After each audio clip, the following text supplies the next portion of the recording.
Happy Sunday. This is PFG.Live, the podcast dedicated to the writings of internet philosopher. Hey man, why didn't you? Hey man, why didn't you just use the aluminum inserts for the cast iron? Good morning, everyone, from Windham, New Hampshire. Let's see, we have Josh checking in with a METAR from nearby. Winds are 350 at 8 knots. Visibility 15 miles. Few clouds 3,600. Minus 0.2 for the temperature. Minus 0.9 for the dew point.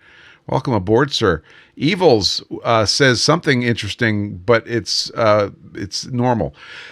Tucker from Buffalo, New York says 44 degrees Fahrenheit and rain and snow mix in the Buffalo. Happy to be home. We heard good things from Tucker about the trip he took, and that was awesome. Maybe we can convince him to sneak in later and tell us about it. Warren Jones from Sutton, New Hampshire says it's 60 degrees Fahrenheit and not raining inside the shop.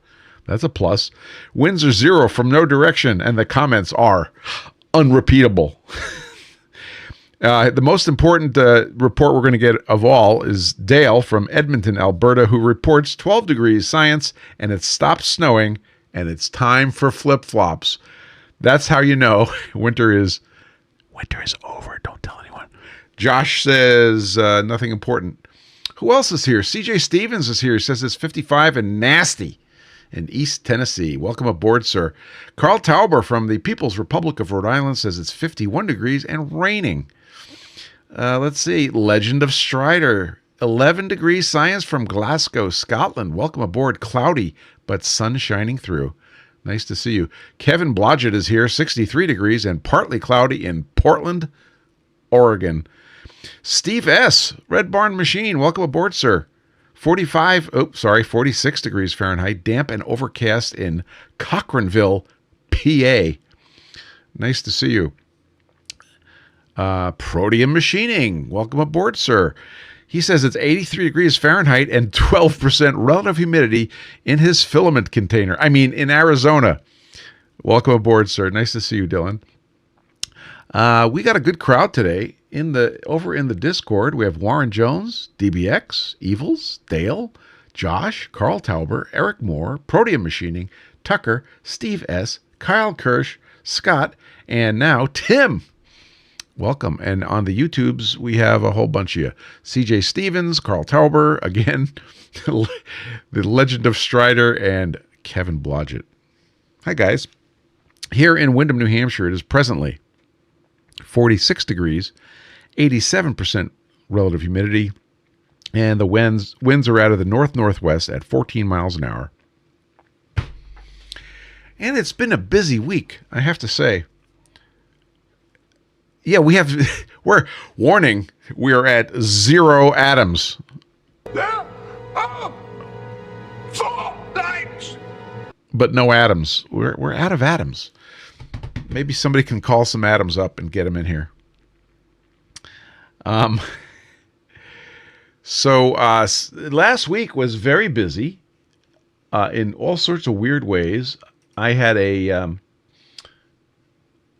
great trip on Tuesday down to New York City. As you are no doubt aware, I am from New York City. I grew up in Brooklyn, and I went down to help my buddy Ike with a project. He might be here a little later. And I was there for one day, and then I came home. So I ended up taking Amtrak down. New York City. Yes, New York City. Scott's here from Flat Rock Machining. He reports at Kilo Alpha Papa Charlie. Winds are 210 at 8 knots. Visibility 10 miles, clear 17 degrees and 03 on the dew point. Altimeter 291.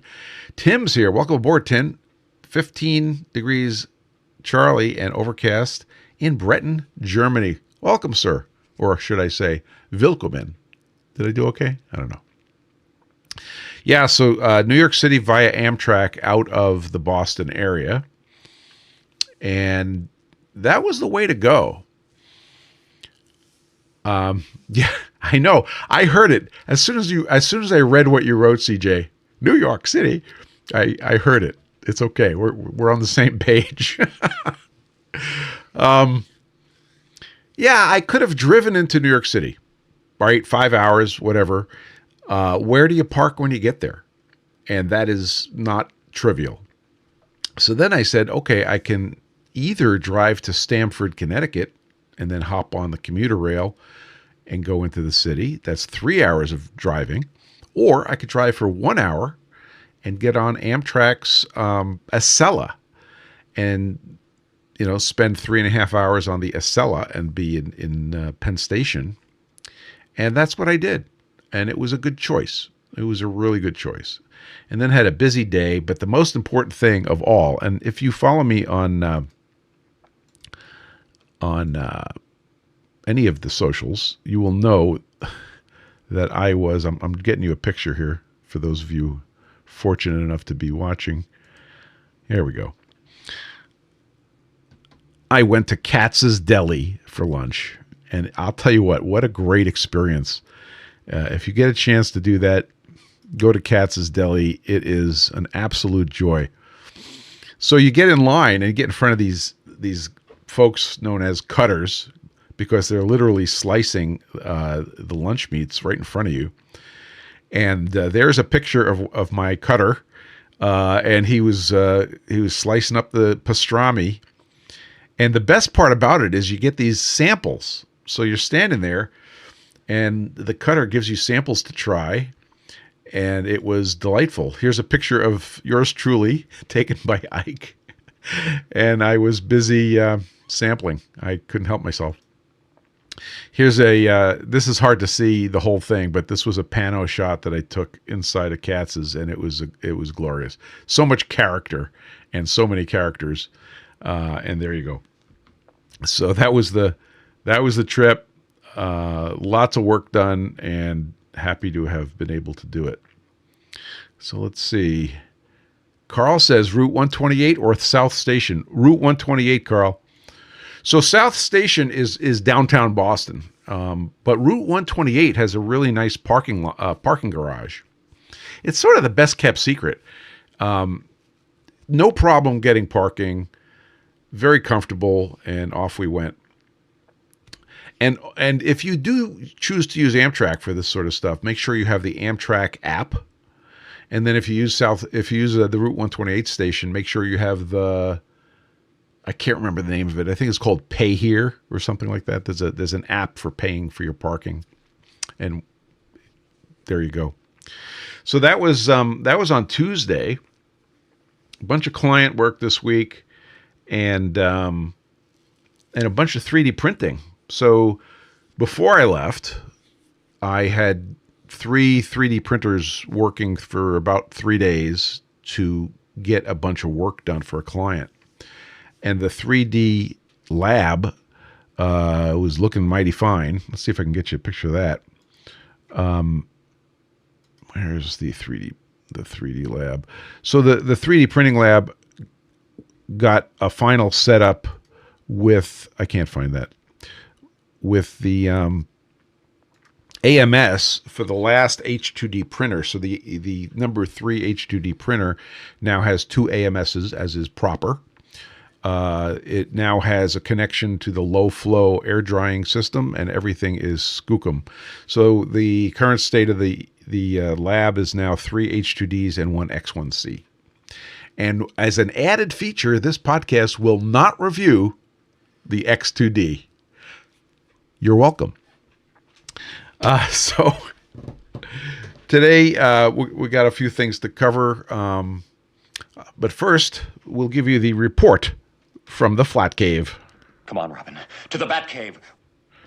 We interrupt our program to bring you this important message. So we had a batch of 4-inch stones, 4-inch PFG stones, finish up today. So literally the last of the major grinding was done before I hit go on the podcast, and they'll be finished up and ready for shipping on Monday. So that a very patient gentleman in Ontario, the answer is yes. They will be shipping. What else is happening in the Flat Cave? Oh, so I was looking for a flammables cabinet for a while. for the 3D printing area because we have isopropyl alcohol being used, and I wanted a place to store it. And the shop has a couple of these flammables cabinets. So finally, I found, of course, on Facebook Marketplace, I find this cabinet, and it's not too far away. And it was up in Goffstown on the way to visit Mr. Warren Jones. And here it is. I brought it home, and one of the problems was getting it off the truck. Now, I am not fortunate enough to have a gantry crane or a forklift or any of that stuff. So I couldn't find enough strong backs to lift this rather heavy cabinet off the back of the truck. And what ended up happening was I called Dale on Discord. Thank you, Dale. And Dale says, can you build a ramp? And I'm like, well, I could build a ramp, but I don't have any lumber because I ran out of, and then all of a sudden I realized I opened up my trailer, and there sitting in front of me were two 10-foot 2x4s. And that was the beginning of trouble. So I went ahead and built this contraption, which was both a ramp and a lever. And we levered it up and slid it down and got it off the truck. And there's my honorable wife who helped me with the project, as did my son Jared. And then finally it was down on the ground onto the two-wheeler and temporarily back into the trailer, and then later this week we'll get it down to the 3D printing lab. Evil says, "Oh, that's what it is. I thought you removed your compressor." No, that's pretty funny. It's pretty much the same yellow. Yeah, Proteum, you're not wrong. Proteum says, silly, just open the bed and use all that torque to launch out from under it. Unfortunately, that would work. And the very, very nice, almost brand new cabinet that I bought would no longer be almost brand new. Tucker says, necessity is the mother of all inventions, and some inventions are real mothers. Project accomplished. When you see it in the 3D printing lab, we can celebrate. But that was a good find, and they don't give them away. And I got it for a stupid good price. Very happy. And I only had to drive 45 minutes one way, so an hour and a half of driving, about 10 minutes talking and 2 minutes of lifting. So that was another accomplishment in the flat cave this week. Also, I have to report that the snowometer was in fact taken down. So now the snowometer is in storage, and we will not see it again until next season. I said we're not going to see it again until next season. So I just want to make sure that the the weather gods understand what I said. Steve S. says, nice. I ended up with another Vidmar this week from Facebook Marketplace. Good for you, man. I like my Vidmars a lot. Eric says a few dings and dents gives it character. Yeah, I don't want any more character. Thank you very much. I've been told there's enough character around here. Let's see what else is going on this week. So, you know that 1/4 inch, 5/16 inch, 3/8 inch plastic tubing? I use the 1/4 inch in the dry air distribution system. Well, I went a little crazy this week, and I created a toolbox just for working with that stuff, with all sorts of different push-on connectors and adapters and all that sort of thing. So there's two applications for it. One of them is the dry air system, and the other one is we use an under-sink water filter that also uses them. So I put together the toolkit for working with that stuff, and that's all in one place. That goes under shop organization. I don't think I showed that on the Discord server, but that was another thing that got accomplished. So so that's, you're up to date on the flat cave. And there you go.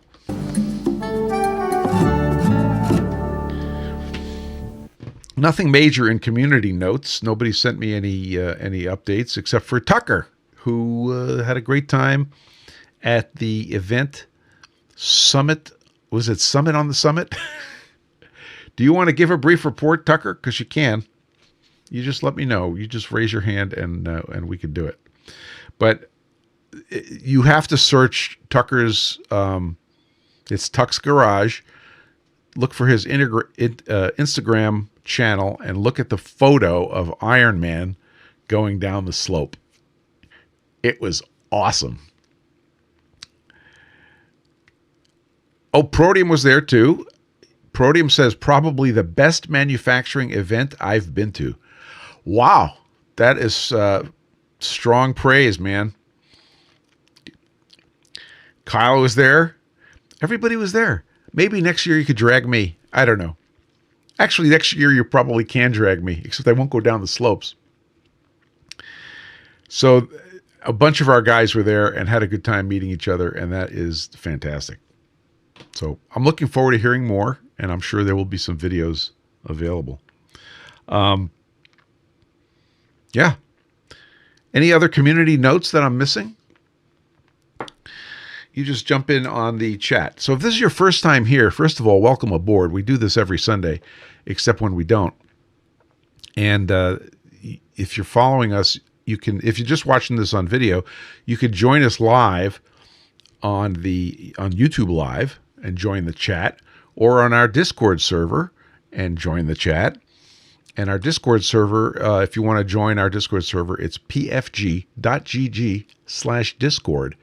And we will send you an invite unless you're a bot. And then we won't. Or we will. And we'll ask you about AI. There, I said it. So we had a very interesting week.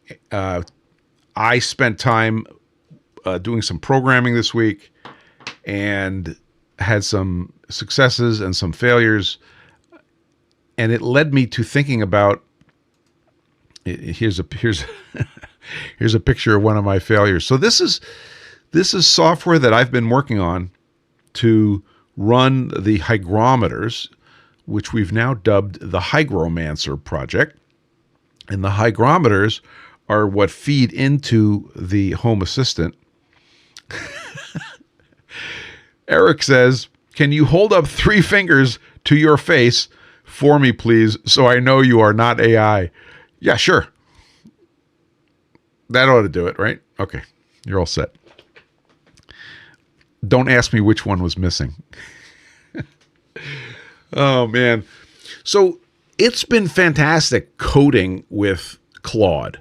It really has been, because I could think at a higher level as to what I want to make the code do, and Claude can crank out the code. And one of the things that I have found is that it does, we've dubbed them the eager interns. And if you think of them as eager interns, I think you will interface way better than if you think of the AIs as, all-knowing, all-seeing, ultimate sources of knowledge, which they are not. So Eager Intern has been doing a very good job. And we've reached the point in the software, in the current stage of the software, where we're really at an equal level trying to debug some things. And we thought we had landed at a finished product, which I was very excited about. And the hygrometers are working fantastically well. Current drain is down. Performance is perfect. In fact, I'll show you the current state. There's the dashboard for Home Assistant. And those are, all the hygrometers, state of charge, relative humidity, temperature. And on the very bottom, you can see that little stripy thing. That's the duty cycle of the system turning on and off. So it's running about 20 minutes every couple hours. And it's not quite that high, but about that. And that's keeping everything dry, which is perfect. But sure enough, we had an error that shows up only after running for a couple of days. And it has to do with an internal watchdog. Now, the thing that I find interesting is that it's not obvious what the error is, and the eager intern was not able to like really nail it down. So now I have to capture data off of one of these units in debug mode, so it's spitting status out of the USB port and record it so that we can analyze it. Now that works, but that's it's a couple of days until the failure happens. And that was one of those cases where if we didn't do that, if I didn't use my own software for days at a time before declaring it done, I would never have caught this error. It's much better to catch it now. And this is we're racing toward releasing a product with the e-ink display, and that is why we're doing all this. But sure enough, we caught something, and really, this is our first instance that we're going to talk about of a feedback loop. And the feedback loop is we make a product, we go and we test the product, we find an error, we learn from the error, and then we go back and we fix it and we repeat. And eventually this thing settles down to a very small amount of errors. I can't say the Z word. I don't think it's the right thing to say. And that's a feedback loop. So that feedback loop has a human in the loop. That would be me. But that feedback loop also has an eager intern in the loop. So, that's an example of a feedback loop with a human in the loop. And the human has to do their job, and the eager intern has to do their job. And we're closing in on it. But that is absolutely a requirement that loop be that loop be closed, and it be closed properly. One of the things we've discovered is that eager intern can also make mistakes, and eager intern isn't always perfect. It's even in coding. And if I hear it say "great catch" one more time, I'm going to smack it. So that is coming along pretty well. I think by the end of this week, after we run it, I have to hook it up to the computer and I have to let it capture all of this debug data. And I think by the end of the week, we'll have that solved. And the software should be solid for the e-ink version of the hygrometer. And I'm looking forward to it.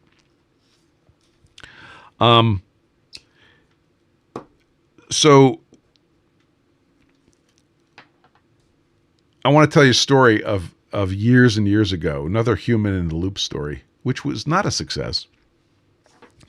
We had a project going on where we were working on a kind of a rush job. And as I recall, it was a rush job because somebody who we contracted with to do the work made a promise on our behalf that we were not made aware of. Namely, this thing was going to be delivered in a month instead of 6 months. It was a mess, and this guy that we worked with was a mess. So I turned to somebody who was a contractor to me, and I said, well, you have to design the cases for all these things we're going to make. So we were making an assembly, and it was going into a travel case. It had to withstand, banging around. So this was a Pelican case, and the Pelican case has a foam insert. And if you give the people you order it from a model, a 3D model, you can have them make you custom inserts. So I turned to the guy who is a self-proclaimed designer and master of AutoCAD, What were we using at the time? No, I'm sorry, it was SolidWorks, master of SolidWorks. And I said, okay, you have all the models for the parts that we're making, and you have the assembly. So now make the model for the company that's making the cases, and get the cases made. And we need them by, whatever it was, 10 days from now, whatever the heck the oh so tight deadline was. Well, he goes off and he does that, and I did not close the loop. And you know where this is going. The first lesson is always have a design review. It doesn't matter if it's with people that aren't experts. I'll have you know I am an expert. Oh, sorry. But you have to have a design review. And frequently in a design review, errors will be caught, not necessarily because the people in the design review are brilliant, but because they make the presenter think more. And all of a sudden it's like, oh, I didn't recognize that. So off went the order for the cases, and then the cases come in. And literally, and I can't make this up, one of the long dimension of this device was on the order of, 24 inches or 20 inches. I think it was about 20 inches. And they came in, and all of the cutouts, the longest dimension of the cutouts was about 16 inches. And I was at my wit's end. And we couldn't use them. And the only thing we were able to do is fix the model, send it back, pay more money, and get the proper ones in, which is what happened. And we were making 5 of these systems, and I had 5 of these custom-made but perfectly inaccurate cases that I had to repurpose for other things, which I did over the years. I mean, there's one sitting in the lab right now holding a bunch of stuff, and it serves as a reminder that you always have a design review. Even if the person doing the design is an expert and you're not, always have a design review. Tucker says, you can also ask Eager Intern to run its own data to try to find the issue. It can try and find the error with its own effort. Sometimes that does work. And I've said things to Eager Intern like, I want you to go over the code very carefully. Take your time. Think carefully about this. That's a magic phrase, by the way, which you should use with your Eager Interns. Look for inefficiencies, look for errors, and look for places we can improve. Well, more times than I can imagine, Tuck, the thing comes back and it says, "Hey, I found this, this, and this." And who was the last person to touch that code?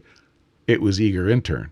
So no, I totally agree with you, Tucker, with respect to Eager Intern. Steve S. says, it sounds like Spinal Tap Stonehenge. Can we get a sticker on Spinal Tap Stonehenge, please? Thank you very much. So that was one story. And that was very, very painful and costly. That whole project, by the way, was very painful and costly. I'll tell you another, on the same project, we had another mechanical designer. Again, self-proclaimed brilliant designer. He did a lot of sheet metal work, and he did the sheet metal, but also there was mechanicals in this thing that needed some attention, and he did the mechanicals. Well, we get back the thing, and everybody's excited, and everything's working, and then, I guess we were doing some testing, and all of a sudden, no, I remember what it was. It was assembly. They were putting the first unit together, and a rod, so a shaft went through a hole in a thick piece of aluminum, and one of the guys says, I can't get this shaft through the hole. Or it might have been, as I turn the thing, it binds up. And of course, it was a mechanism that did not need to be binding up. And I went and I looked at it, and it was line to line. So the hole that the masterful designer designed was exactly the diameter of the shaft. So at the time, I did have my machine shop. The parts were made by a contract machine shop, and I at 2:00 in the morning, I was modifying parts and to fix that error. Once again, no design review, no closed loop was the source of the error. Yeah, that's right. Mr. Tim Beatty says that is self-correcting. Yeah, if you spin that shaft long enough, it will correct itself. That was so. I'm bringing up some memories. I'm going to need a stiff tea later. Yeah, Eric says it doesn't go to 11. That one did not go to 11, but we're willing to learn. Dale sends me a drawing. So Dale and I talk during the week because we're solo entrepreneurs, and I'm in the shop, he's in the shop, and he discovers that this part that he had to make, and I think the material was reasonably exotic, right, Dale? He gets a drawing. Oh, it was not exotic. Okay. So he gets a drawing, which I actually do have. Okay, it might be easier for you to throw up the drawing, Dale. I don't have it hand. It was in steel. So he gets this drawing, and it's a screenshot, a screen capture from one of our favorite packages of the rendered or the grace. Yeah, what do you call it? Not rendered, but the 3D view. And there was a dimension missing, which was drawn in by hand, and the dimensions said 10. And there were a couple of, there you go. Thank you, sir. And there are a couple of other dimensions. And this is the information that Dale had to work with. So Dale proceeds to start planning and making these parts. And it turned out that the dimensions, you'll notice there's no units on this screen cap that we are looking at. So Dale is it was quoted in millimeters. Dale quotes it in millimeters. Okay, you started work on that project, right? I believe you started on that. No, you didn't start on that. You caught it. So he quotes it in millimeters, and it was supposed to be centimeters. Now, for those of you playing at home, that's a factor of 10.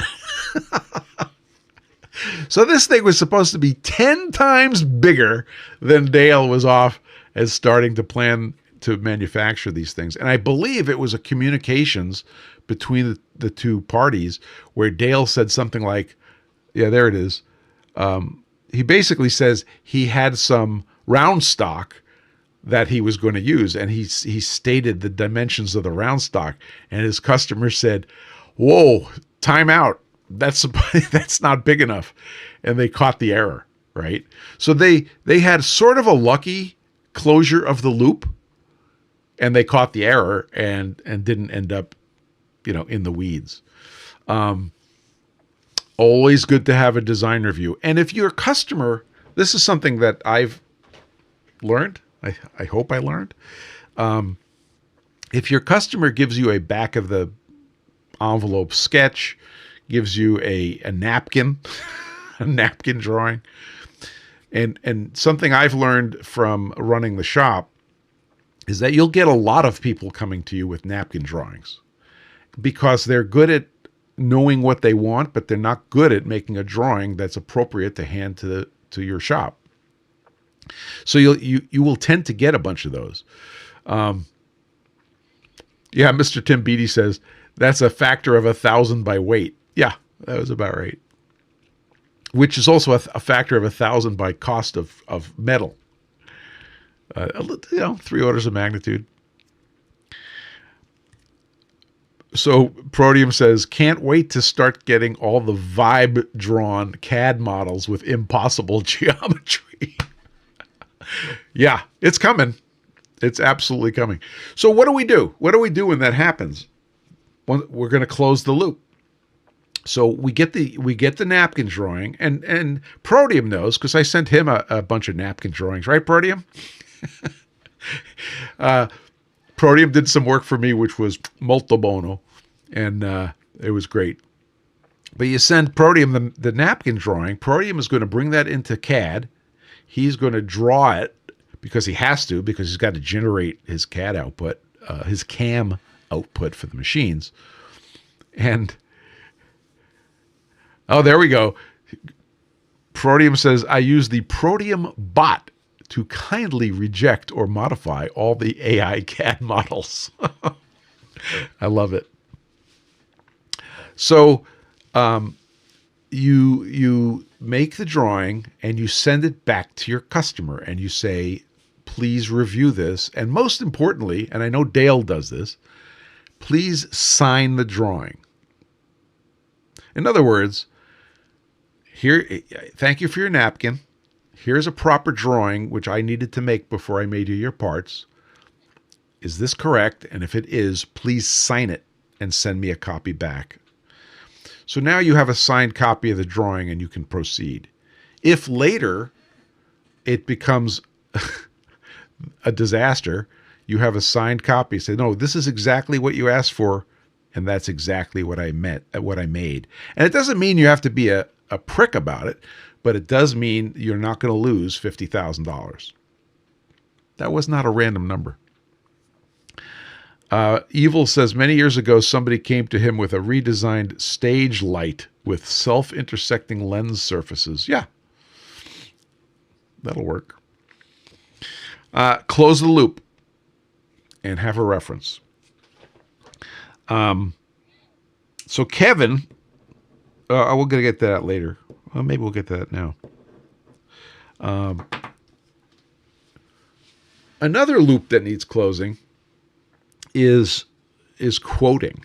So Kevin, Mr. Blodgett, are you here? Let's see. No, you're not here. But you'll yell at me later.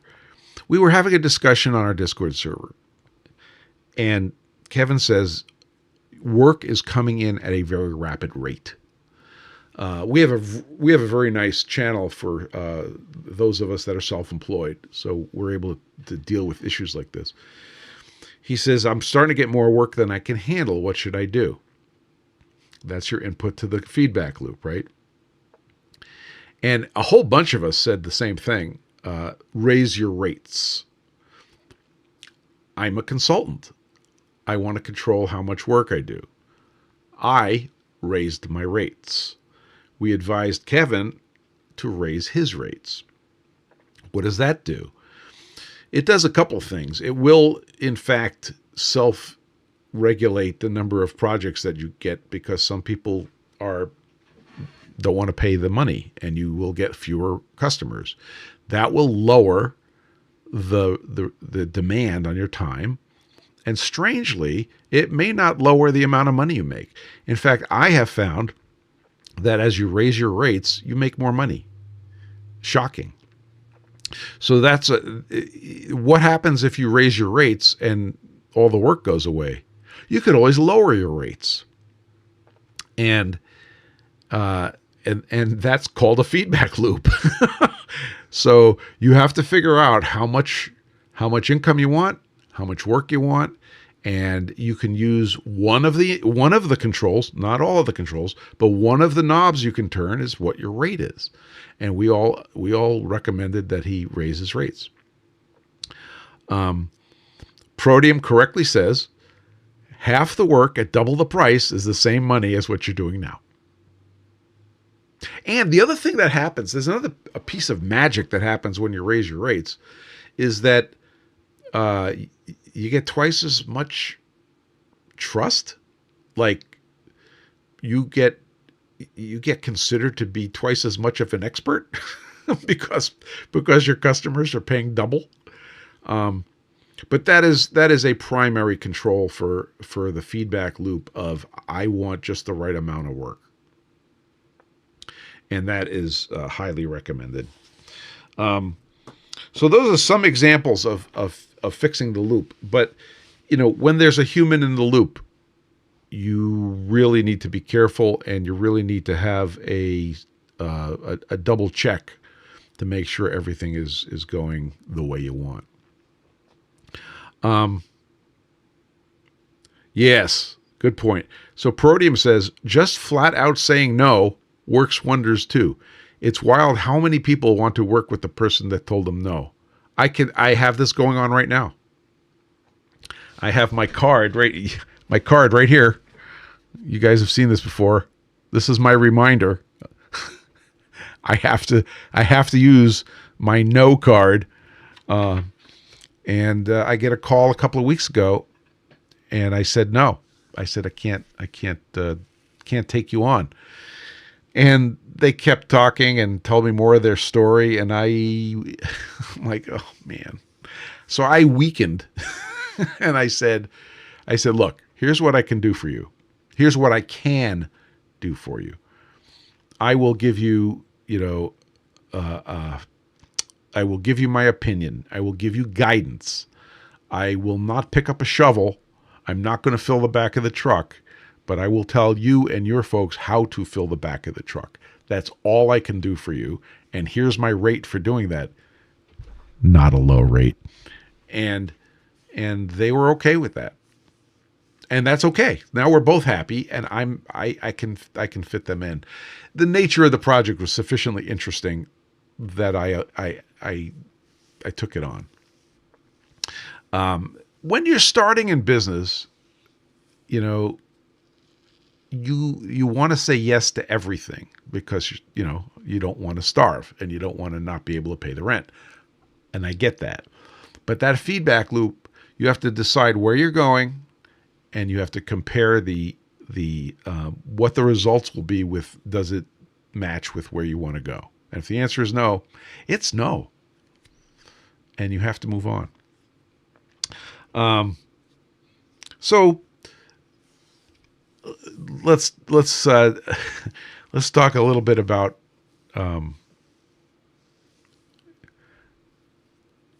yeah. Carl says many dollars equals no. Or does that only $5? That looks like just $5, Carl. $5 signs. Carl, I'm sure if somebody called you up and because you're an expert in your field. I am not an expert. If they said to you, we want to give you a big pile of money, would you say no? How many of you would say no if the money was big enough? That's a character building experience right there, is when they waive the big amount of money and you still say no. Yeah, Proteum says at least 1.5 piles of money. Yeah, I can't argue with that. Let's diverge for a second here and stop talking about people in the loop, which I was trying to, when I was doing the thumbnail for the podcast, I was trying to figure out how to depict a human in the loop, and that's what led to this picture right here. I think I did a pretty good report. Okay, so while I'm working on the Hygromancer project, which is a Jagunda feedback loop, right? So we have sensors in the field which are measuring something. It's reporting it back to a computer. The computer is comparing it to what it wants it to be. In our case, we're measuring relative humidity. And then it's deciding, based on a set of laws, whether or not it's going to open a valve. And if the answer is yes, we're going to open the valve. In the case of the low flow air drying system, it's going to open an air valve, which lets the low flow system turn on. One thing that's very important to know about our system is there's only one valve. So we have 7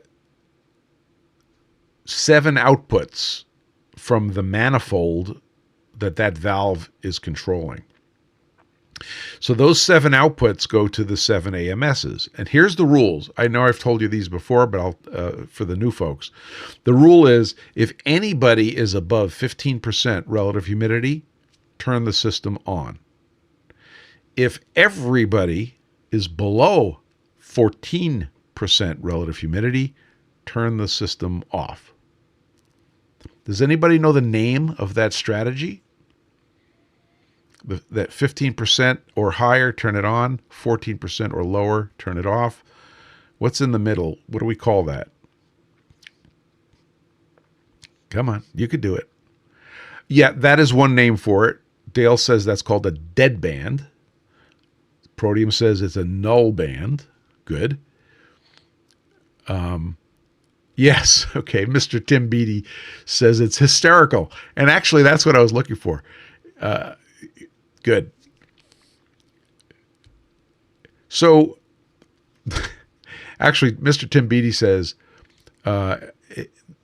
check and clear the buffers in the feedback loop. Excellent.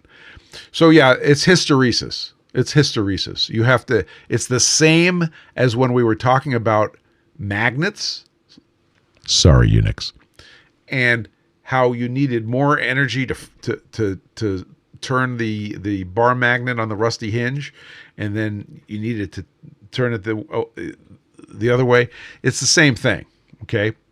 There's a risk of not doing that, and the risk is you have a system that sits there and oscillates.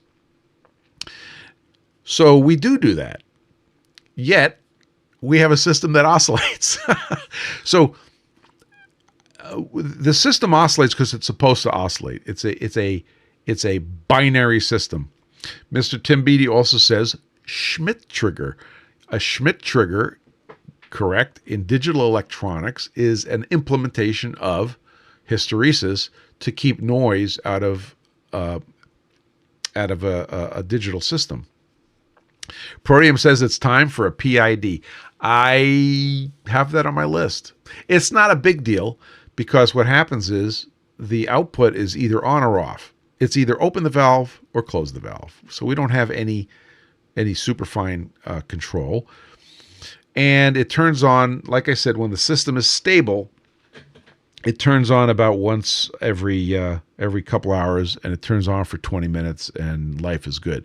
I'm sure as we get into the damp season and the environmental relative humidity goes up, that duty cycle will change, and that's okay. So you can see in the thumbnail that there's this little oscillation happening. Let's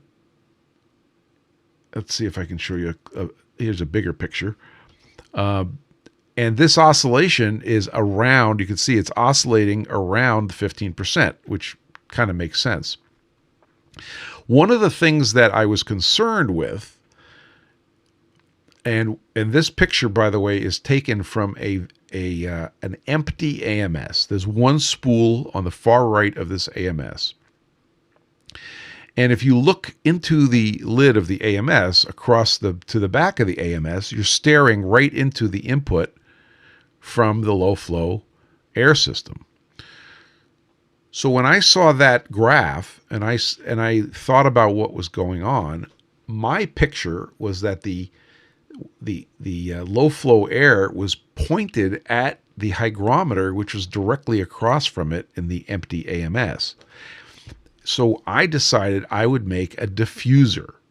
Okay, so I made this, and I know I used a process which is hard to believe. I used 3D printing to print this diffuser. And the diffuser basically is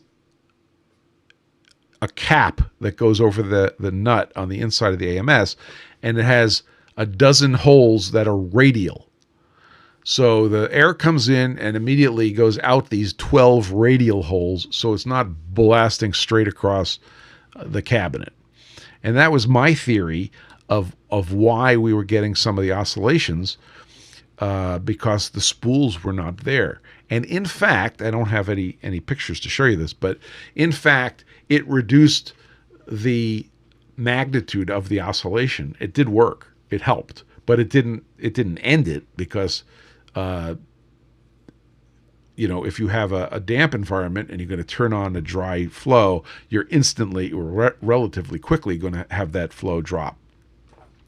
I also checked on the AMSs that were full of filament. In other words, they had 4 full rolls. So now the air is coming in the back. It still showed that oscillation, but it has a it's physically not unreasonable.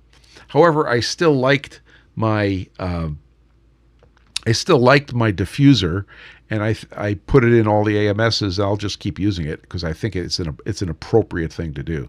So that's an official addition to the low flow air drying system, is this little diffuser on the input, and that is working out pretty good. So, we have a couple of interesting things going on in that feedback system, and I'm pretty happy with the results. I don't think I would change anything, and I could get fancier with the algorithm, but I don't think I'm going to. I think it's doing its job, and I don't think I need a PID right now, Protium. So for those of you who don't know what a PID is, it's a fancy kind of feedback loop, and it stands for proportional, integral, and derivative. So it's feedback based on proportional, which is sort of your standard boring feedback loop. No dynamics associated with it. Integral, which means it's integrating the error. And then derivative, which means it's looking at the rate of change of the error. And a PID controller is it has, if you have a heat treating oven or a temperature controller of any kind with a digital display, and you could set the temperature frequently, they will be PID controllers, and you can tune them to behave. Protium says your intern could add one in no time, and I'm sure it would work perfectly at least 70% of the time. Yeah. Eric says 0% of the time it works 100% of the time.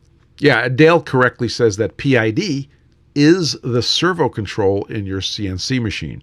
So what a PID controller does is it tunes for the inertia of the system and the dynamics of the system. So if you have, if it takes time to turn something on or it takes time to turn something off, then you want to increase the derivative. You want it to turn on sooner. If there's a ringing in the system, so that if you turn something on, the output is going to now oscillate a little bit, then you're going to increase the integral part of the equation and calm down the system. Protium says it's the same with quadcopters and some espresso machines. Actually, Protium, it's a real problem if you have a quadcopter that has an espresso machine. That's really funny. You might have encouraged me to take a look at that, but I know that if I said to the eager intern, let's drop in a PID control loop, it would do it in a heartbeat. So we'll see what happens. That's pretty funny. So we've talked about a couple of things here. We talked about some successful feedback loops. And we've talked about some unsuccessful feedback loops.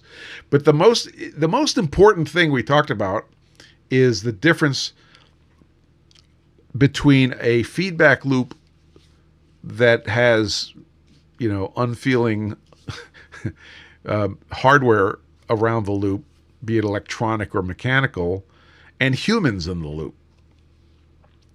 And they have different dynamics, if you'll allow the pun. But I think it's important to recognize when you have a feedback loop where there's a human in the loop. Mr. Tim Beattie said it loud and clear. This is where I was going.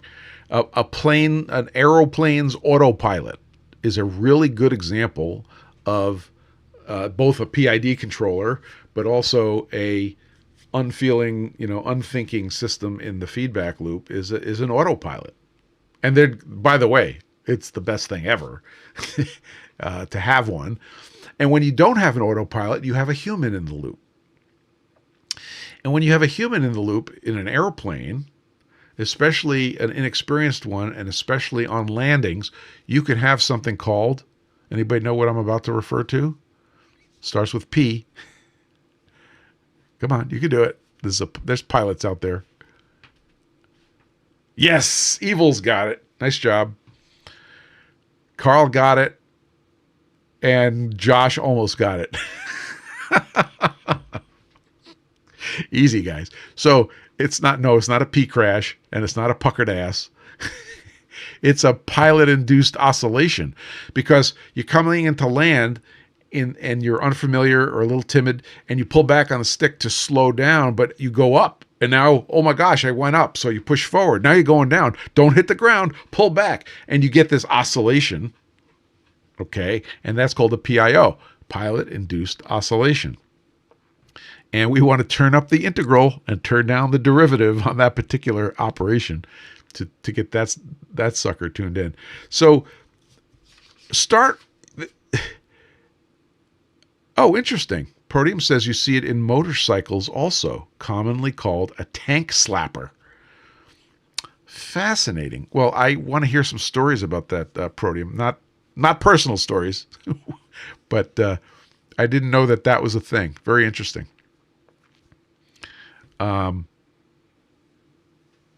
So as you go forward in your in all your endeavors, start being sensitive to when you have a feedback loop where there's a human in the loop. And,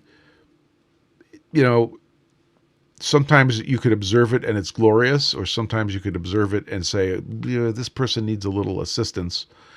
But always have a way to double check. Always have a design review. Always have a design review. Always have a design review. Yes, Josh says this is PFG relationship advice.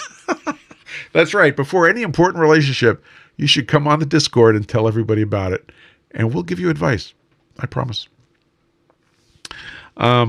Okay, as we come up to the top of the hour and we're wrapping things up, if anybody has any questions, comments, or quips, now is the time before we slam the door closed. So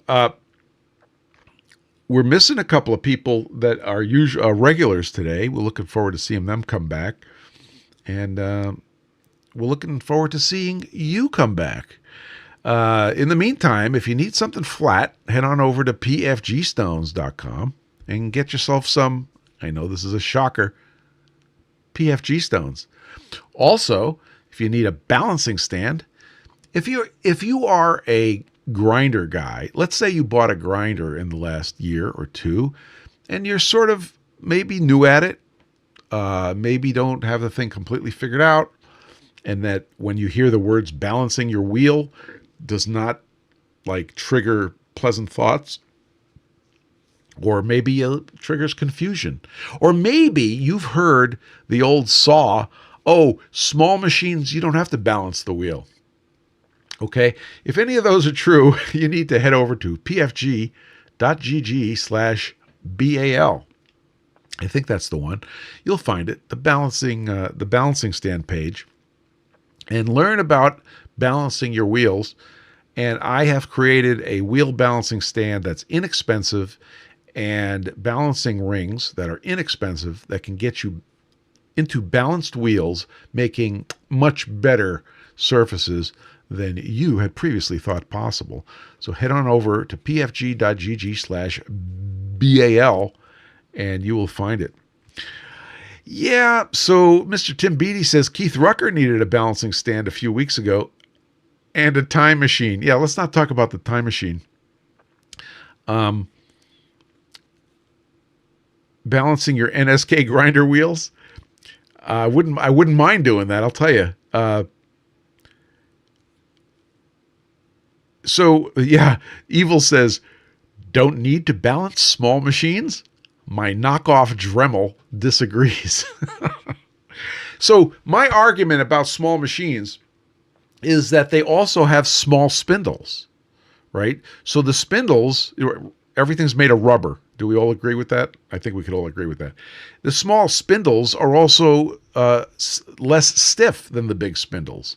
So the problem does not go away. The problem is still there, and it's of the same magnitude. So you need to balance your wheels. You need to balance, true, and dress. Balance, true, and dress. Not in that order. It's true, true, balance, dress, repeat. And you won't believe the difference. Now, if you own PFG stones and you walk up to a surface that you just ground, the very first thing you should do is condition your stones, okay? And then go ahead and stone the surface. And now it's going to tell you the whole truth. And frequently the truth is going to shock you, and you're going to wish you didn't stone the surface because you don't want to know the truth. But it will show you the imbalance in the wheel. And then when you go to balance your wheel and then you do that all again, you start to see the improvements. But PFG stones will tell the truth. Okay, enough of that. I get excited about this sort of thing for good reason. It works, and I enjoy it. Eric Moore says TBD. We all know what TBD stands for, right? True, balance, dress. Results are to be determined. Eric, that's awesome.